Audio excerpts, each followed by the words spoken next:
오늘 우리에게 주시는 하나님의 말씀은 신약성경 야고보서 5장 13절에서 20절입니다.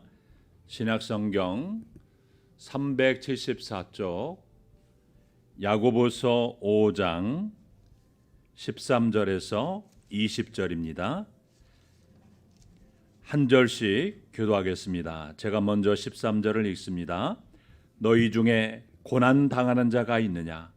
그는 기도할 것이요 즐거워하는 자가 있느냐? 그는 찬송할지니라.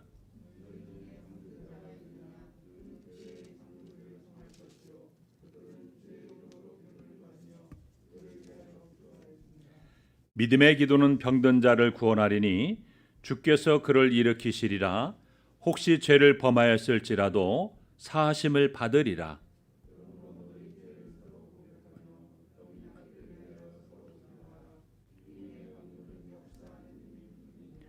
엘리야는 우리와 성정이 같은 사람이로되 그가 비가 오지 않기를 간절히 기도한즉 3년 6개월 동안 땅에 비가 오지 아니하고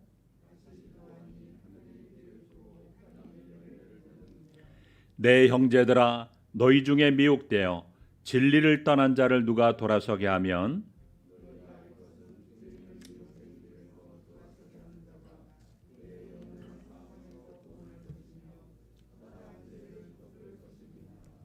아멘. 네, 오늘도 가정에서 온라인 예배로 또 교회에서 현장 예배 드리는 우리 모든 성도님들 위해 또 폭염과 또 코로나로 인해서 힘들고 어려운 고난의 삶을 살아가고 있는 모든 성도들 위해 하나님의 위로와 평강이 함께 하시기를 주님의 이름으로 축원합니다. 여러분, 우리가 계속해서 이 야고보서의 말씀을 나누고 있는데요. 오늘이 이 야고보서의 마지막 5장 12절부터 20절 말씀으로 끝내게 됩니다. 여러분, 이 본문에 나오는 이 야고보의 별명이 무엇인지 아십니까? 이 야고보의 별명은요, 낙타무릎입니다. 왜 낙타무릎이냐면요, 이 야고보가 얼마나 기도를 많이 했든지 밤낮으로 무릎을 꿇고 기도하다가 이 무릎이 낙타 무릎처럼 돼서 별명이 낙타 무릎입니다. 자, 이처럼 이 본문의 야고보는요, 이 기도가 무엇인지를 너무나 잘 알고 있는 그러한 사람이었습니다. 단지 기도를 이론적으로만 잘 알고 있는 것이 아니라 실제 기도 생활을 많이 해봤기 때문에 체험적으로 많이 알고 있었습니다. 그런 야고보가 우리가 지난주에 살펴본 것처럼 고난을 당할 때 참고 인내할 것을 권면했고 또 그것으로 끝나는 것이 아니라 오늘 본문에서 기도해야 할 것을 우리에게 권면을 하고 있습니다. 여러분, 우리는 인생을 살아가면서 기쁠 때도 있지만 슬플 때도 있습니다. 우리 인생은요, 즐거움과 이 기쁨이 뒤섞여 있습니다. 자, 이때 우리의 반응이 중요한데요. 오늘 본문은 첫째로 우리에게 고난당할 때 기도해야 하라고 말씀합니다. 여러분, 그리스도인하고 해도 고난을 만난다 할지라도 다 기도할 것 같지만 다 그렇지 않습니다. 그래서 어떤 분들은요, 고난을 당하면 걱정하고 고민하고 신세타령하고 불평하고 짜증을 냅니다. 또한 하나님의 사랑을 의심하고 하나님을 원망하고 하나님으로부터 멀어집니다. 즐거울 때는 막 우쭐해지고 자랑하고 싶고 계속해서 놀고 싶어 합니다. 자, 그러나 이런 모습은요, 진정한 믿음이 성숙한 사람의 모습이 아닙니다. 어려움이 생길 때는 어떻게 하는 사람이 믿음의 사람입니까? 기도하는 사람입니다. 지금이 바로 기도할 때다. 하나님이 기도하라는 사인이다. 이렇게 생각하고 기도하는 것입니다. 여러분, 본문 13절부터 18절까지의 말씀을 보면 이 기도라는 말이 7번이나 나오는 것을 보게 됩니다. 여러분, 이것이 무엇을 말해주는 것입니까? 고난 가운데 있을 때 가장 중요한 것은 기도라는 사실을 우리에게 보여주는 것입니다. 여러분, 믿음에 성숙한 사람은요, 고난을 만나면 원망하거나 불평하거나 낙심하거나 절망하거나 하나님의 신실하심을 의심하지 않고 기도합니다. 그래서 본문 13절 말씀 보면 너희 중에 고난 당하는 자가 있느냐? 저는 기도할 것이요 즐거워하는 자가 있느냐? 저는 찬송할지니라고 말씀하고 있습니다. 여러분, 여기에서 말하는 고난은요, 물질적인 면, 또 자녀나 남편이나 여러 가지 질병, 또 복음으로 인해서 당하는 고난, 혹은 주대교회 성도들이 의를 위해서 받았던 여러 가지 많은 고난과 같은 것일 수도 있습니다. 이 고난의 종류가 어떤 것이든 간에 성경은 고난을 만났을 때 기도하라고 말씀합니다. 특히나 여러분, 이 고난은 어려운 처지에 빠진 상황을 말합니다. 이것은 육체적인 것, 정신적으로 당하는 모든 고통을 의미합니다. 여러분, 우리 가운데 난처한 상황과 또 궁지에 빠져서 어려움을 당하는 분들이 계십니까? 성경은 고난을 당할 때 기도하라고 말씀합니다. 여러분, 때로는 우리가 고난을 당할 때 우리의 허물이나 잘못과는 상관없이 찾아오는 고난도 있을 수가 있습니다. 나는 잘못한 것이 하나도 없는데 아주 어려운 상황에 처할 때 우리는 어떻게 해야 될까요? 여러분, 사람은요, 그런 상황에 처하게 되면 제일 하기 쉬운 것이 무엇인지 아십니까? 원망이에요. 원망이 절로 나옵니다. 내가 누구 때문에 이렇게 되었다. 이것이 우리의 육적인 본능입니다. 그래서 이 책임을 가까운 사람에게 돌리고 싶어 합니다. 어떤 사람은 그 책임을 하나님에게로 돌리는 사람이 있습니다. 그런데 성경은 너희 중에 고난당하는 자가 있느냐? 저는 기도할 것이라고 말씀하고 있습니다. 여러분, 야고보서 1장 5절 말씀에도 보면 이미 야고보는 강조한 바가 있습니다. 너희 중에 누구든지 지혜가 부족하거든 모든 사람에게 후히 주시고 꾸짖지 아니하시는 하나님께 구하라고 했습니다. 여러분, 이 말씀을 하기 전에 이미 시련에 대한 인내에 대해서 말했습니다.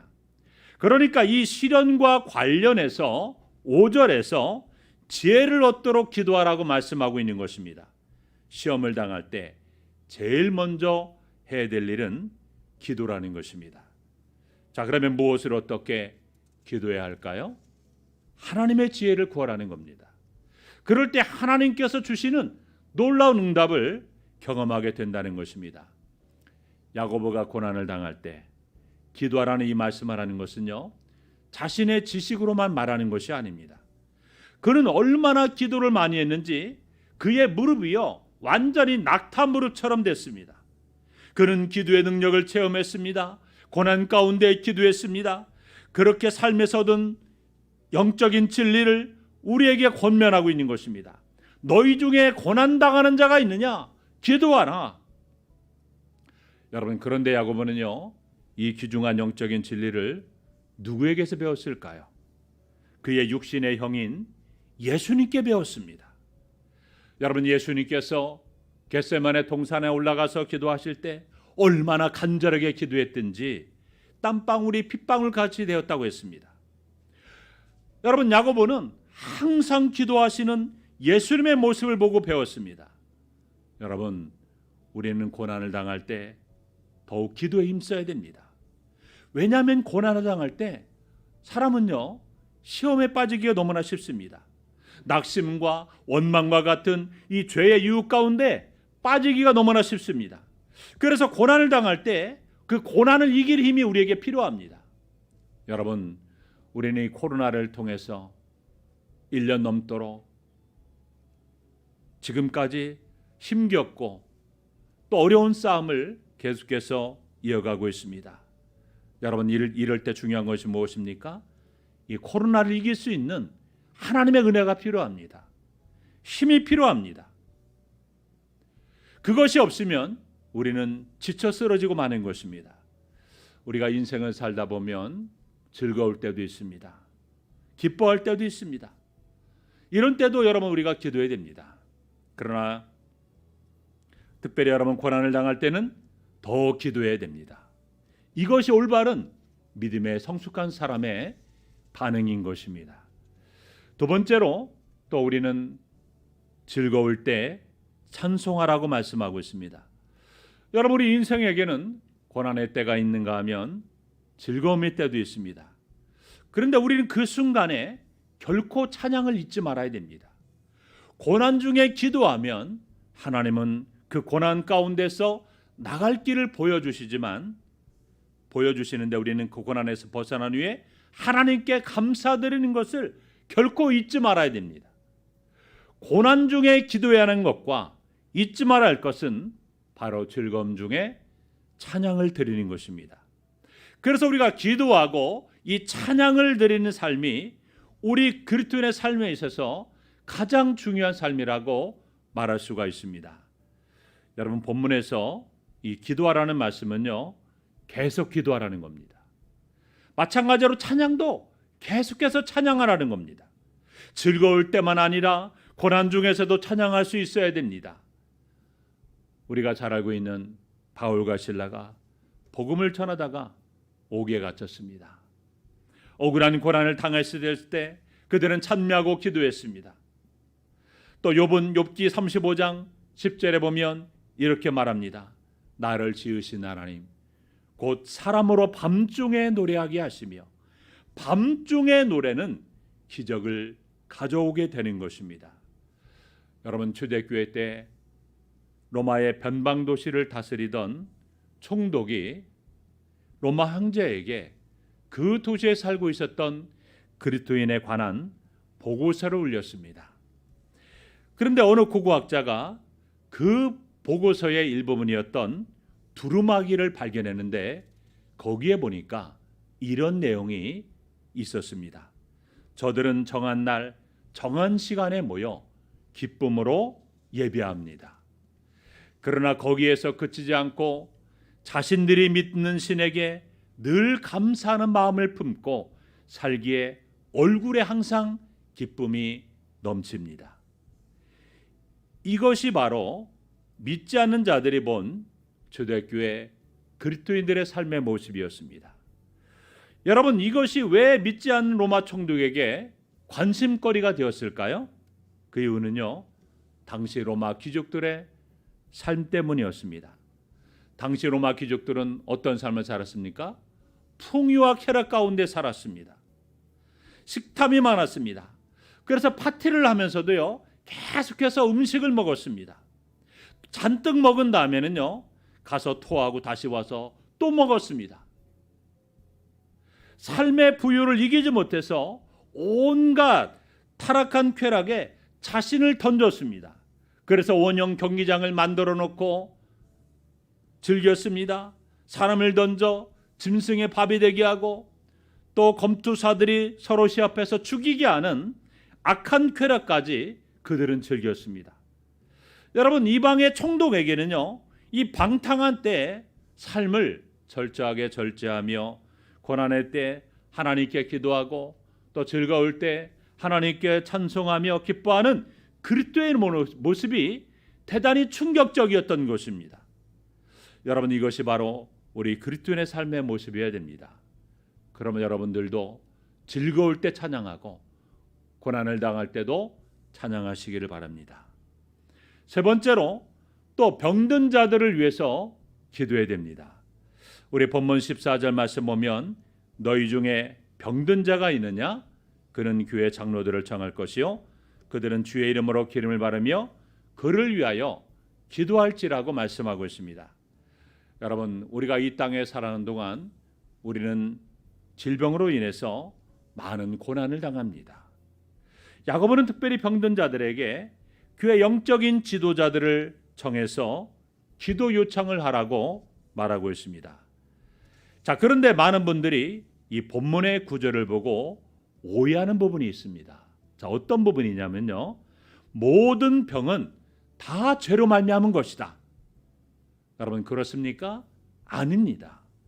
어떤 사람의 병은요, 범죄 때문에, 자신이 지은 죄 때문에 하나님의 징계로 주어지는 병도 있습니다.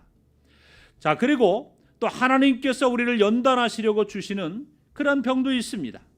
그런데 내가 건강관리를 잘못해서 병이 걸릴 수도 있습니다. 여러분, 특별히 우리가 사복음서를 보게 되면요, 두 가지 경우가 나옵니다.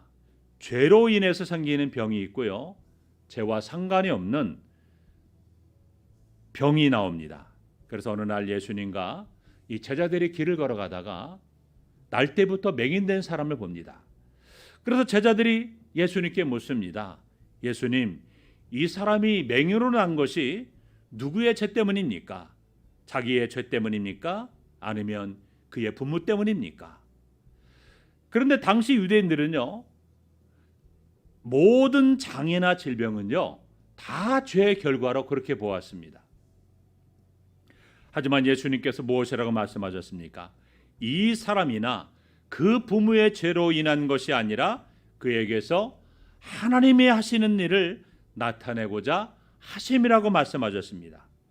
그래서 이 맹인이 앞을 보지 못하는 그 이유는 죄의 결과 때문이 아니라 하나님께서 하시는 일을 그를 통해서 나타내고자 하심이라고 말씀하셨습니다. 자, 그런데 또 하나의 경우가 있습니다.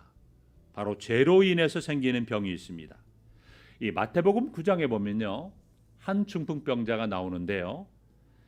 자, 이 중풍병자는요, 온 몸이 병으로 마비가 되었습니다. 그래서 몸을 움직일 수가 없습니다. 그는 지난날의 죄로 인해서 괴로움을 당하고 있었습니다. 그런데 주님께서 그 중풍병자를 고쳐주시기 전에 먼저 그의 죄를 사해 주십니다. 작은 자야, 안심하라. 내 죄사함을 받았느니라. 그의 중풍병은 그가 지난날에 지었던 죄악된 생활에 대한 하나님의 징계 때문에 주어졌던 것입니다. 그래서 우리는 병들어서 이 땅에 고난당하는 사람을 보고 함부로 판단하고 여러분 정죄하지 말아야 됩니다. 특별히 본문 14절 말씀 보면 주의 이름으로 기름을 바르라고 했거든요. 자, 여기에서 우리가 기름을 바른다고 하는 것은요, 기름 그 자체가 어떤 대단한 효력이 있어서가 아니라 하나님이 이 치유 과정에 참여하신다는 것을 직접 보여주는 어떤 상징적인 표현입니다. 그래서 시편 133편 2절 말씀 보면 이 기름이 하나님의 은혜를 상징한다고 했거든요. 여러분, 사복음서를 보게 되면 예수님께서도 기먹고 말 더듬다를 고쳐줄 때 보면 침이나 진흙을 사용하셨습니다. 침이나 진흙 흙 자체에 어떤 효능이 있어서가 아니라 예수님은 이런 행동을 통해서 병자들과의 연대감을 표시하신 것입니다. 여러분, 야고보가 교회 영적 지도자를 통해서 기도를 받는 아주 중요한 일을 말씀하고 있습니다. 우리 본문 15절 한번 읽어볼까요? 본문 15절을 다 함께 읽어보겠습니다. 시작.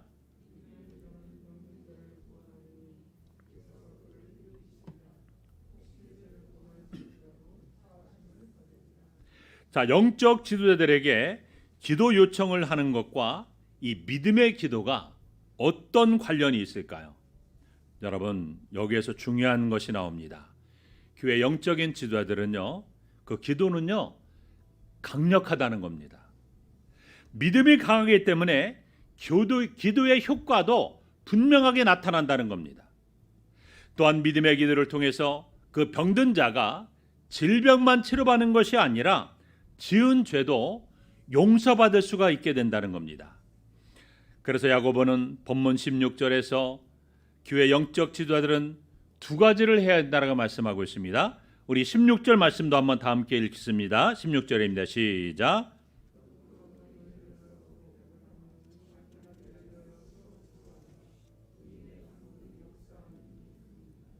자, 여기에 보면 영적 지도자들은 두 가지를 해야 된다고 말씀하고 있는데요. 하나는 너희 죄를 서로 고백하게 해야 된다고 했습니다. 어떤 잘못으로 인해서 낙심하거나 마음이 아파서 또 육체가 병든 자가 교회 안에 있으면 교회 지도자를 앞에서 상처를 주었던 사람과 함께 모여 서로 죄를 자백하며 눈물을 흘리며 제가 잘못했습니다. 용서해 주옵소서. 이렇게 말하라는 겁니다. 여러분, 특별히 이런 일은요, 너무나 중요한 일이기 때문에 아무나 할 수 없습니다. 그리고 아무에게나 부탁할 수 없는 일입니다. 여러분, 서로의 잘못을 고백하는 것은요, 유익하면서도 대단히 조심스러운 그러한 부분입니다. 따라서 여러분, 믿음이 성숙한 영적인 지도자가 아니면 할 수 없는 일입니다. 여러분, 이런 일을 할 수 있는 분들은 비밀도 잘 지켜주고 상대방을 잘 이해해주고 죄에서 떠나도록 도와줄 수 있는 믿음이 성숙한 사람에게 고백해야 됩니다. 자, 그리고 또 하나는요, 영적 지도자는 어떤 일을 해야 된다고 말하고 있습니까? 병이 낫기를 위하여 서로 기도하라고 말씀하고 있습니다. 자, 그러면서 야고보는요, 이 믿음의 기도에 있어서 의인의 간구에 대해서 강조를 하고 있습니다. 그래서 의인의 간구는 역사하는 힘이 크다고 했습니다. 자, 여기에서 말하는 의인의 간구는요, 15절에서 말하는 믿음의 기도입니다. 자, 그러면서 그 예로 본문 17절에서 18절에 보면 엘리야의 기도를 예로 들고 있습니다. 우리 본문 17절과 18절 말씀을 또 한번 우리 다 함께 한번 읽겠습니다. 시작.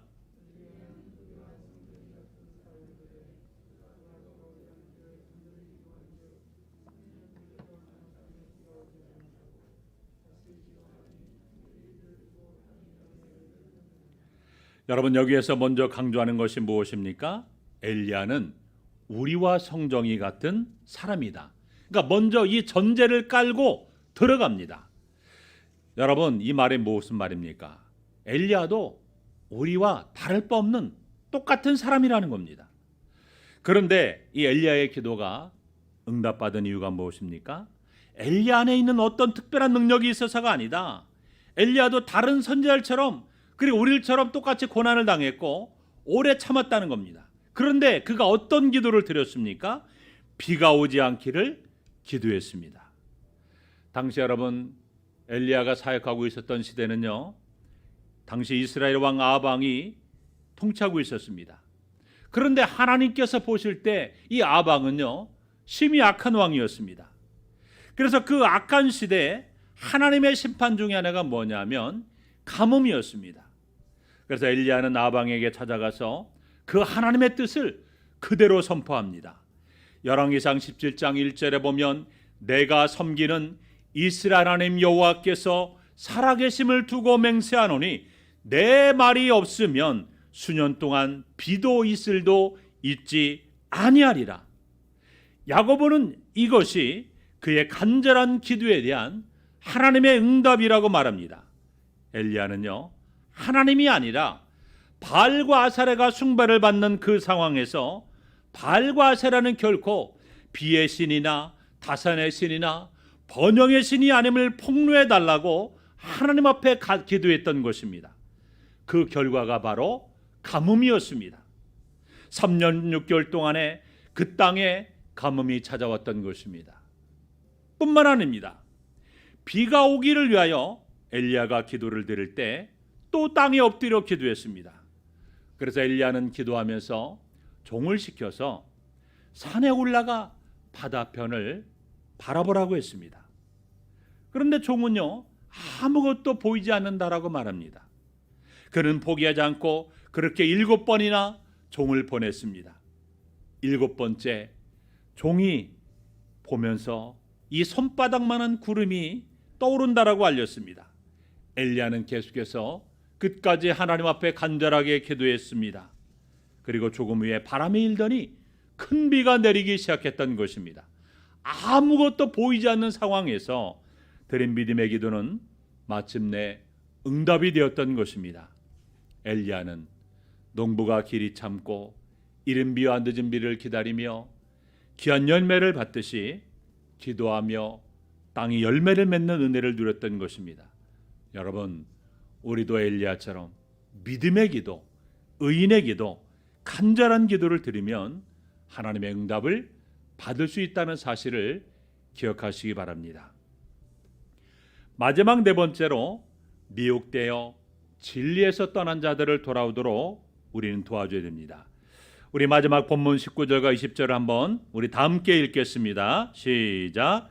내 형제들아 너희 중에 미혹되어 진리를 떠난 자를 누가 돌아서게 하면 너희가 알 것은 죄인을 미혹된 길에서 돌아서게 하는 자가 그의 영혼을 사망에서 구원할 것이며 허다한 죄를 덮을 것임이라. 여러분, 당시 교환에 있는 많은 사람들이 진리를 떠나 미혹됐습니다.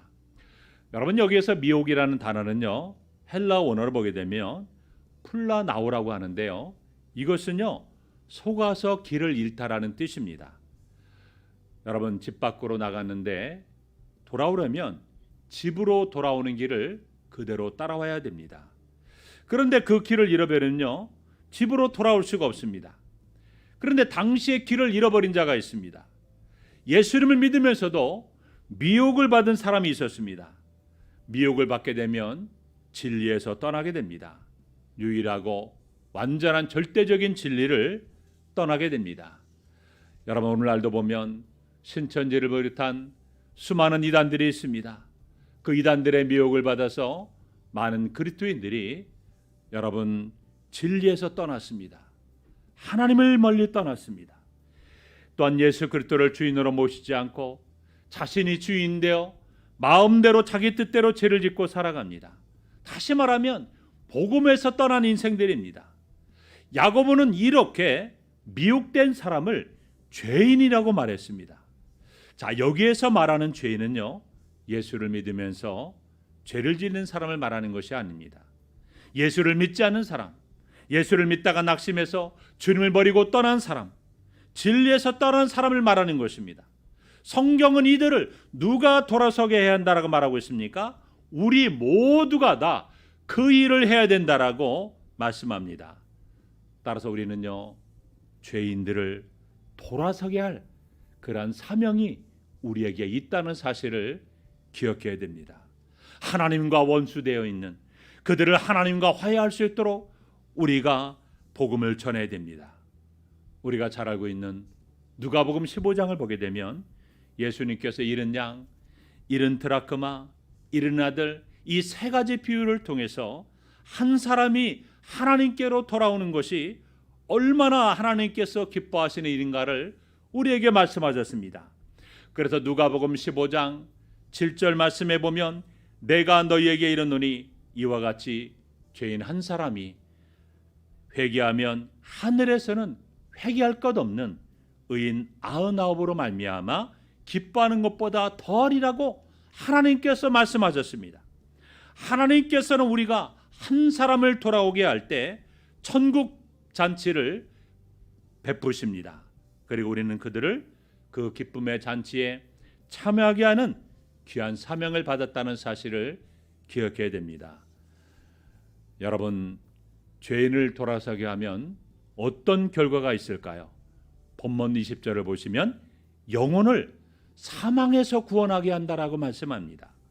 자, 여기에서 영혼이라는 것은요 헬라어로 푸시케라고 말합니다.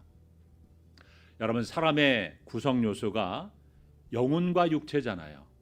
그런데 자, 여기에서 말하는 이 푸시케는요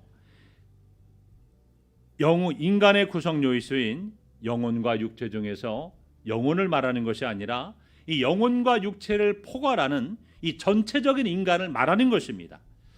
여러분, 우리가 한 사람을 복음과 또 진리로 돌아서게 하면 그를 사망에서 생명으로 구원하는 것입니다. 또한 우리가 죄인들을 돌아서게 하면 또 그를 구원하십니다. 어째서 그를 구원할 수 있습니까? 그의 허다한 죄를 덮을 것이기 때문입니다. 여러분, 여기에서 허다한 죄를 덮는다는 것은 죄 용서를 말합니다. 하나님은 그들의 영혼을 사망에서 구원하고 그들의 모든 허다한 죄를 다 덮어주기를 원하십니다. 그래서 우리 모두는 예수 그리스도의 죽음과 부활 때문에 영원한 사망에서 구원받고 죄 용서함을 다 받았습니다. 그렇다면 우리도 다른 사람을 위해서 우리가 살아야 됩니다. 복음을 전해서 사망에서 구원해내고 허다한 죄를 덮어주는 귀한 일에 우리 모두가 쓰임받는 믿음의 사람들이 되어야 된다는 것입니다. 사랑하는 성도 여러분, 우리는 고난을 만났을 때 어떻게 해야 될까요? 기도해야 됩니다.